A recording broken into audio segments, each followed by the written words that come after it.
Hola amigos de Prevención en 10 minutos libres de violencia. Miren, esta semana, en estos días, me contactaron varias personas mandándome un video sobre un comentario que hizo una comunicadora acerca de la violencia de género. Y la realidad es que como coincidieron varias personas, me puse a mirar el video y observé que el contenido era potencial para dar una respuesta académica. Y digo una respuesta académica porque la respuesta no busca polemizar y ustedes saben bien que Prevención en 10 es un contenido netamente educativo y para prevenir la violencia. Pero la realidad es que me pareció que la comunicadora no tuvo una intención de ofender a las mujeres, ni de ofender a quienes nos dedicamos a estudiar de manera profunda este fenómeno, este flagelo social, este cáncer social, que no es una cuestión tan intuitiva. Hablar de violencia de género no es una cuestión tan intuitiva y por eso tenemos que hacer posgrados, tenemos que inscribirnos en doctorados, porque hablar de violencia de género es conocer la multifactoriedad de situaciones que explican este mal social. Entonces, este es el video que me compartieron y que quiero colgar en este momento. Se va a escuchar feo lo que voy a decir, pero yo siempre he tenido eso en mi mente de que cuando hay violencia de género es porque mayormente la mujer tiene la culpa. Sí, porque los hombres son menos impulsivos que las mujeres. Las mujeres empiezan a provocar, a pelear, a insistir, le tiran y ahí vienen los problemas, ahí vienen que el hombre la mata. Miren, en mi experiencia judicial he visto hombres que reaccionan de manera violenta por provocaciones serias de sus esposas y viceversa. Es decir, que inicialmente la comunicadora tiene razón. Hay muchísimos casos de violencia que se dan porque el detonante es la provocación de la mujer. Y esa es la primera respuesta que tenemos que dar. Ahora bien, la violencia nunca puede ser justificada, porque lo que deja claro es que la persona que recibe la provocación no tiene la capacidad de gestionar sus emociones, ni el conflicto, ni la frustración. Lamentablemente, en el ámbito escolar no nos enseñan a gestionar correctamente las emociones. Cuando la pareja es problemática, cuando la pareja es provocadora, rencillosa, hay vías de solución. Terapias psicológicas, por ejemplo, pero si definitivamente una persona está en su vida y le hace explotar como forma normalizada con frecuencia, también hay que analizar poner fin a la relación. También en mi experiencia judicial he visto imputados más de una vez en el tribunal por maldades de su pareja, por mentiras de su pareja o por provocaciones. Entonces, habría que preguntarse si una relación de pareja tóxica justifica que esté en juego hasta la libertad de la persona. Y voy a comenzar utilizando una expresión científica que puede resultar incluso incómoda. Terrorismo íntimo. Y así fue como denominó inicialmente Michael Johnson a una de las formas más graves de violencia dentro de la pareja, hoy identificada también como violencia coercitiva controladora. Johnson explicó que no toda violencia de pareja responde a la misma dinámica, y yo estoy de acuerdo con eso. Por eso, no toda violencia es reactiva. También hay situaciones donde una persona molestosa o provocadora termina llevando a su pareja a esa cuestión, pero hay un universo de situaciones diferentes. Existe una violencia situacional que puede surgir cuando un conflicto específico se intensifica. Por ejemplo, la pareja discute, pierde el control y una o ambas personas actúan agresivamente. Pero existe otra violencia que no tiene como propósito resolver una discusión. Su propósito es dominar. Y sí, he visto cientos de casos judiciales en donde la víctima es una mujer centrada, es una mujer pasiva, de poco hablar, de hecho, de comportamientos correctísimos a nivel social. Y en esta segunda dinámica, la violencia forma parte de un patrón compuesto por vigilancia, aislamiento, amenazas, control económico y regulación progresiva de la vida de la mujer. Esta distinción científica es fundamental porque sí, es cierto, hay relaciones en las que una mujer discute, provoca, insulta o alborota. Y esta conducta debe ser evaluada y cuando corresponda también debe ser atendida, debe generar una responsabilidad. Pero esa realidad no permite afirmar que la violencia contra las mujeres ocurre mayormente porque ellas provocan a los hombres. Hay un estudio también de Johnson y hay también de Janel Leone, basado en la encuesta nacional sobre violencia contra las mujeres en Estados Unidos, donde se encontró que las víctimas de violencia coercitiva, controladora, sufrían agresiones más frecuentes, con menos posibilidades de que cesaran, mayores lesiones, más síntomas de estrés postraumático y más ausencias laborales que las víctimas de violencia situacional. Miren, he conocido muchos casos de mujeres que discuten, que enfrentan al agresor, pero también en mi experiencia judicial he conocido miles de casos y cuando digo miles no uso la cuantía para hacer de esta frase algo bonita, es que los he visto de verdad y esas miles de historias de mujeres han sido en situaciones de sumisión total. Mira, mujeres que prácticamente dejaron de existir para evitar una agresión, que no alzaban la voz, que no reclamaban aunque algo le afectara, que no contradecían, que tenían cuidado con cada palabra, con cada gesto y hasta con cualquier expresión que colocaban en su rostro. Algunas renunciaron en la vida a trabajar porque su pareja no quería que tuvieran compañeros. Otras abandonaron sus estudios, incluso siendo mujeres inteligentísimas. Dejaron de visitar a sus familiares, cambiaron sus formas o la forma de vestir, cambiaron sus amistades o las limitaron, restringieron totalmente sus horarios, sus proyectos de vida. Aprendieron a interpretar el tono de voz del agresor y a reconocer cuándo debían guardar silencio. Y aún así, ¿saben qué? Fueron violentadas. Mujeres agredidas por sazonar mal una carne. Y no es una exageración. De hecho, las primeras veces que yo vi casos como estos, yo no lo podía creer, señores. O sea, yo pensaba que estaba en una práctica de simulación de esas que eran parte del programa de la Escuela Nacional de la Judicatura cuando me estaban formando para ser jueza.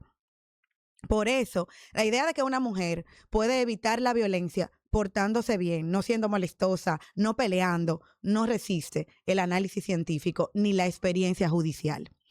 El sociólogo Evan Stark desarrolló la teoría del control coercitivo para explicar que la violencia doméstica no siempre debe entenderse como una sucesión de golpes aislados. Puede consistir en una estrategia continua de intimidación, de aislamiento y control destinada a reducir la autonomía de la mujer y atraparla dentro de su propia vida. Y en esa dinámica, el agresor no controla solamente el cuerpo, también el tiempo, el dinero, los contactos, el teléfono, la ropa, el trabajo, los estudios y las decisiones cotidianas de la mujer. Esto nos permite comprender algo muy importante y es que una mujer extremadamente pasiva no necesariamente vive en un hogar tranquilo. Puede estar obedeciendo porque ha aprendido que que no obedecer tiene consecuencias. Y cuando deja de salir, quizás no es porque prefiera permanecer en la casa. Cuando abandona el trabajo, no es porque responde a una decisión libre. Cuando deja de visitar a su familia, a su mamá, a sus hermanas, quizás no es porque ya no quiera verlos o verlas. Es posible que haya descubierto que cada espacio de independencia provocaba interrogatorios, amenazas, acusaciones, agresiones. Y entonces eso es lo que hay que mirar. Hay una investigación realizada con mujeres sobrevivientes donde se encontró que aquellas sometidas a control coercitivo reportaban con mayor frecuencia distintas formas de violencia y niveles superiores de peligro que aquellas que sufrían violencia sin ese patrón de control. Por eso, la sumisión, el que usted no pelee, que usted no moleste a su pareja, no siempre detiene la violencia. En ocasiones demuestra que el control ya está funcionando. Y esto tampoco significa que toda discusión constituya violencia de género. Evidentemente, las parejas pueden tener desacuerdos. No toda pareja que se grita vive dentro de una estructura de dominación. Tampoco significa que toda conducta de una mujer deba justificarse. Una mujer que insulta es responsable de su insulto. Una mujer que agrede también debe ser responsable de su propia agresión. Eso debe estar bastante claro. pero su conducta no concede a otra persona el derecho de golpearla, de perseguirla, de humillarla, de imponerle relaciones sexuales o amenazarla de muerte. Cada persona responde por la violencia que decide ejercer en contra de otra. Además, la violencia de género no tiene una sola causa y la Organización Mundial de la Salud utiliza un modelo ecológico muy interesante para explicar que intervienen factores individuales, relacionales, comunitarios y sociales.